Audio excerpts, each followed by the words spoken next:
안녕하십니까? 세상의 모든 지식과 역사를 이야기로 풀어내는 이곳에 오신 여러분을 환영합니다. 오늘 우리는 20세기 가장 어두웠던 시절, 절망의 한가운데에서 피어난 한 줄기 희망의 빛에 대한 이야기를 나누고자 합니다. 테러와 전쟁, 대지진과 학살의 소식이 세상을 뒤덮고 수많은 이들이 신은 어디에 계시는가? 라고 절규하던 바로 그 시대의 이야기입니다. 런던에서는 테러로 수백 명이 목숨을 잃고 멕시코에서는 대지진이 2만 명의 생명을 앗아갔습니다. 제2차 세계대전의 광기 속에서 무고한 사람들이 학살당할 때 사람들은 신의 침묵에 절망했습니다. 우리 한국인들에게도 결코 낯설지 않은 전쟁과 분단, 가난의 고통 속에서 우리는 얼마나 많이 그와 같은 질문을 던져왔던가요? 하지만 인류의 위대한 스승들은 바로 그 고통 속에서 신의 가장 위대한 속성을 발견했습니다. 성 아우구스티누스는 오, 하느님, 당신의 그리스도는 당신의 자비 그 자체입니다. 라고 말했습니다. 세익스피어는 자비의 본질은 강요되지 않으며 하늘에서 땅으로 내리는 부드러운 단비와 같다고 노래했습니다. 그리고 성 토마스 아퀴나스는 자비를 모든 신적 속성 중 가장 위대한 것이라 칭했습니다. 오늘의 이야기는 바로 이 하느님의 자비라는 메시지를 온 세상에 전하기 위해 선택받은 한 영혼에 관한 기록입니다. 그녀의 이름은 파우스티나 코발스카, 폴란드의 가난한 시골 마을에서 태어나 정규 교육이라고는 고작 3년도 채 받지 못한 지극히 평범하고 연약한 한 명의 수녀였습니다. 그녀가 남긴 나의 영혼 안에서 하느님의 자비라는 제목의 일기는 단순히 한 여성의 영적 여정을 담은 기록이 아닙니다.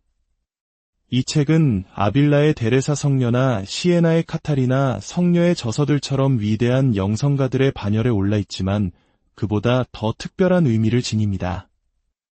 이 일기에 담긴 메시지는 제2차 세계대전의 참화 속에서 수많은 이들에게 위로와 희망을 주었고 오늘날까지도 전 세계 수많은 사람들의 삶을 송두리째 바꾸어 놓고 있습니다. 그러나 위대한 메시지가 세상에 알려지기까지의 여정은 결코 순탄치 않았습니다. 1958년 바티칸은 돌연 파우스티나 수녀와 관련된 모든 신심행위를 금지했습니다. 세상의 모든 귀한 것들이 그러하듯 이 메시지 또한 20년이라는 기나긴 시련의 시간을 통과해야만 했습니다. 이 금지령의 핵심에는 과연 이 메시지를 전한 파우스티나라는 수녀를 신뢰할 수 있는가? 라는 근본적인 질문이 자리하고 있었습니다. 그리고 이 질문에 대한 답을 찾기 위해 10년이 넘는 강도 높은 조사를 시작한 인물이 있었습니다. 그는 바로 당시 크라쿠프 교구의 젊은 추기경이었던 카롤 보이티와였습니다. 그의 끈질긴 노력 끝에 1978년 마침내 금지령은 해제되었고 하느님 자비의 메시지는 이전보다 더욱 큰 활력을 얻으며 전 세계로 퍼져나가기 시작했습니다. 그리고 놀랍게도 그로부터 불과 6개월 뒤 이 모든 것을 이끌었던 카롤 보이티와 추기경은 전 세계 가톨릭 교회의 목자인 교황 요한 바오로 2세로 선출됩니다. 과연 정규 교육도 제대로 받지 못한 이 젊은 수녀가 세상에 전하고자 했던 메시지는 무엇이었을까요? 그리고 그 메시지는 오늘을 살아가는 우리에게 어떤 의미를 가질 수 있을까요? 지금부터 성녀 파우스티나의 삶 속으로 함께 들어가 보겠습니다. 헬레나 코발스카, 훗날 파우스티나 수녀로 알려지게 될 그녀는 1905년 8월 25일 폴란드의 중심부에 위치한 가난한 농촌 마을에서 태어났습니다. 비록 집안은 가난했지만 그녀의 가정은 깊은 신앙으로 가득 차 있었습니다. 아버지는 어린 헬레나에게 성경과 선교사들의 이야기를 읽어주며 영적인 씨앗을 심어주었습니다. 그녀는 어릴 때부터 남다른 아이였습니다. 또래 아이들이 뛰노는 시간에 그녀는 조용히 기도에 잠기곤 했습니다. 그리고 그녀의 일기 첫머리에는 7살 되던 해에 자신의 삶을 하느님께 봉헌하라는 그분의 목소리를 처음 들었던 순간이 생생하게 기록되어 있습니다. 하지만 가난한 부모님은 딸이 수녀가 되는 것을 완강히 반대했습니다. 헬레나는 부모님의 뜻에 따라 도시로 나가 부유한 집의 하녀로 일하며 돈을 벌어야 했습니다. 그러던 어느 날 저녁, 헬레나는 자매와 함께 무도회에 참석했습니다. 화려한 음악과 춤 속에서 세상의 즐거움을 맛보려던 바로 그 순간, 그녀는 고통에 찬 예수님의 모습을 보게 됩니다. 예수님은 그녀에게 물으셨습니다. 내가 너를 언제까지 참아주어야 하며 너는 나를 언제까지 외면할 것이냐? 그 환시를 본 순간 헬레나는 세상의 모든 즐거움이 재처럼 느껴졌습니다. 그녀는 곧장 근처 성당으로 달려가 기도를 바쳤고 즉시 바르샤바로 떠나라. 그곳에서 너는 수도원에 들어가게 될 것이다. 라는 주님의 음성을 듣습니다. 그렇게 헬레나는 단 한 벌의 옷만 입은 채 무작정 바르샤바로 향했습니다. 낯선 도시에서 위지할 곳 없이 헤매던 그녀는 마침내 자비의 성모 수녀회의 문을 두드렸고 오랜 기다림 끝에 1925년 8월 1일 수녀회 입회를 허락받습니다. 수련기를 거쳐 수녀복을 입던 날 그녀는 마리아 파우스티나라는 수도명을 받게 됩니다. 하지만 그 기쁨의 순간 하느님께서는 그녀가 앞으로 겪게 될 수많은 영적, 육체적 고통을 미리 보여주셨습니다. 그녀의 삶은 하느님을 향한 사랑과 순종의 길인 동시에 끝없는 시련과 희생의 길이 될 것임을 예고하는 순간이었습니다. 파우스티나 수녀는 순명과 온유함으로 공동체의 축복이 되었습니다. 그녀는 정원사, 요리사, 문지기 등 어떤 허들의 실이든 기쁘게 받아들였고 동료 수녀들은 오랫동안 그녀가 만성결핵으로 고통받고 있다는 사실조차 알지 못했습니다. 이 모든 시련은 하느님께서 그녀에게 맡기실 위대한 사명을 위한 준비 과정이었습니다. 그리고 1931년 2월 22일 저녁, 그녀의 독방에서 운명적인 사건이 일어납니다. 그녀는 흰옷을 입으신 예수님의 모습을 보게 됩니다. 그분의 심장에서부터는 붉은 빗줄기와 창백한 빗줄기가 뿜어져 나오고 있었습니다. 예수님께서 그녀에게 말씀하셨습니다. 내가 보는 모습대로 그림을 그려라. 그리고 그 아래에 예수님, 저는 당신께 의탁합니다라고 적어라. 이것이 바로 오늘날 전 세계에 알려진 하느님 자비의 상본의 시작이었습니다. 예수님께서는 붉은 빗줄기는 당신의 피, 즉 영혼의 생명을, 창백한 빗줄기는 당신의 물, 즉 영혼을 의롭게 하는 성사를 상징한다고 설명해 주셨습니다. 하지만 그림을 그릴 줄 모르는 파우스티나 수녀는 이 사명 앞에서 깊은 곤욕에 빠졌습니다. 그녀의 영적 지도 신부였던 미카엘 소포치코 신부님은 처음에는 그녀의 말을 믿지 않고 정신 감정을 의뢰하기까지 했습니다. 그러나 검사 결과 그녀가 지극히 정상이라는 것이 확인되자 신부님은 화가를 수소문하여 예수님께서 원하신 그림을 그리도록 도왔습니다. 마침내 그림이 완성되었을 때 파우스티나 수녀는 눈물을 흘리며 말했습니다. 예수님, 누가 당신의 아름다우심을 그대로 그려낼 수 있겠습니까? 그러자 예수님께서 대답하셨습니다. 이 그림의 위대함은 물감이나 분놀림의 아름다움에 있는 것이 아니라 나의 은총에 있다. 나는 이 그림을 통해 영혼들에게 수많은 은총을 베풀 것이다. 이 그림은 내 자비의 요구를 상기시키는 표지가 될 것이다. 소포치코 신부님은 신학을 정식으로 배우지 않은 파우스티나 수녀가 심오한 신학적 진리를 꿰뚫어보고 이야기하는 것에 깊은 감명을 받았습니다.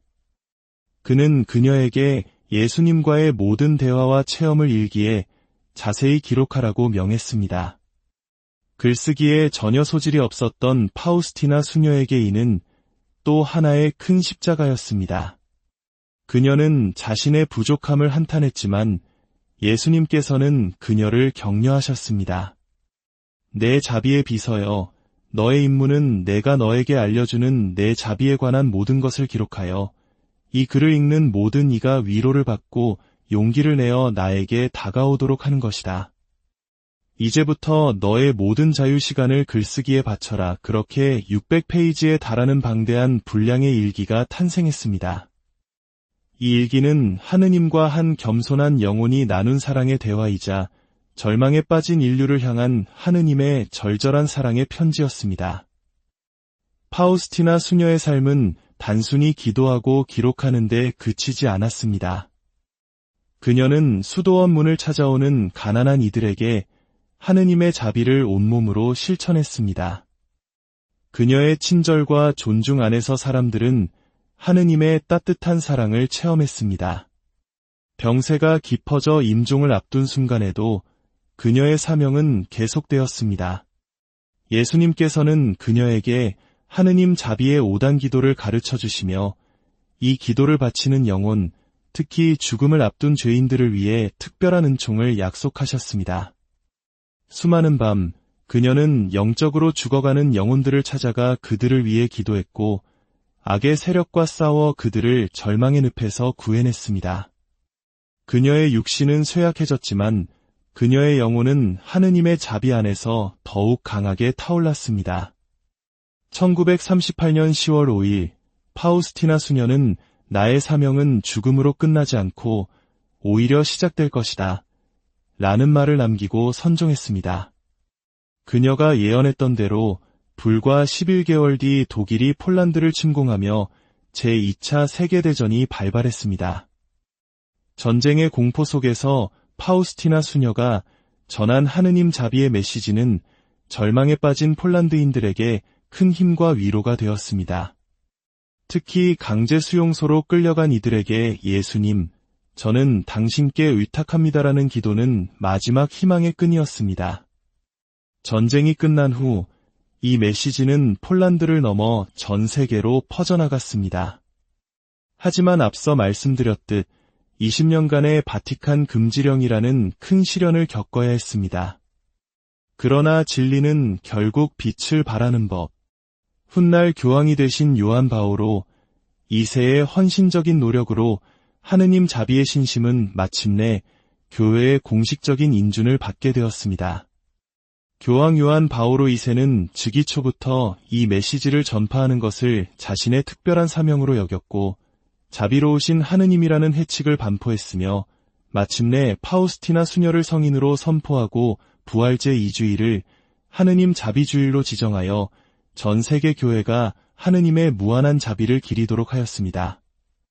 오늘날 폴란드 크라쿠프에 있는 파우스티나 성녀의 유해가 모셔진 성지는 전 세계 순례자들의 발길이 끊이지 않는 자비의 중심지가 되었습니다. 성녀 파우스티나의 이야기는 우리에게 무엇을 말해주고 있을까요? 그것은 바로 우리가 아무리 큰 죄를 짓고 깊은 절망에 빠져 있더라도 하느님의 자비는 그보다 항상 더 크다는 것입니다. 하느님께서는 우리의 능력이나 업적을 보시는 것이 아니라 그분께 의탁하는 우리의 믿음과 신뢰를 보십니다. 성녀 파우스티나를 통해 예수님께서 우리에게 남기신 메시지는 단순하고도 명확합니다. 예수님, 저는 당신께 의탁합니다. 이 짧은 기도 안에 모든 해답이 들어 있습니다. 삶의 무게에 짓눌려 힘겨울 때, 미래에 대한 불안으로 잠 못 이룰 때, 과거의 상처로 고통스러울 때, 이 기도를 조용히 읊조려 보십시오. 가장 연약하고 보잘것없던 한 영혼을 들어 이대한 자비의 사도로 만드신 그분께서 우리의 삶 또한 당신의 자비로 가득 채워주실 것입니다. 오늘 이 자비의 메시지가 여러분의 마음에 깊은 울림을 주었다면 좋아요와 구독으로 저희 채널에 힘을 실어주십시오. 여러분의 작은 행동 하나하나가 하느님의 사랑을 더 널리 전하는 귀한 도구가 됩니다. 여러분의 삶에 주님의 평화와 은총이 늘 함께하기를 기도합니다. 이야기를 들어주셔서 감사합니다.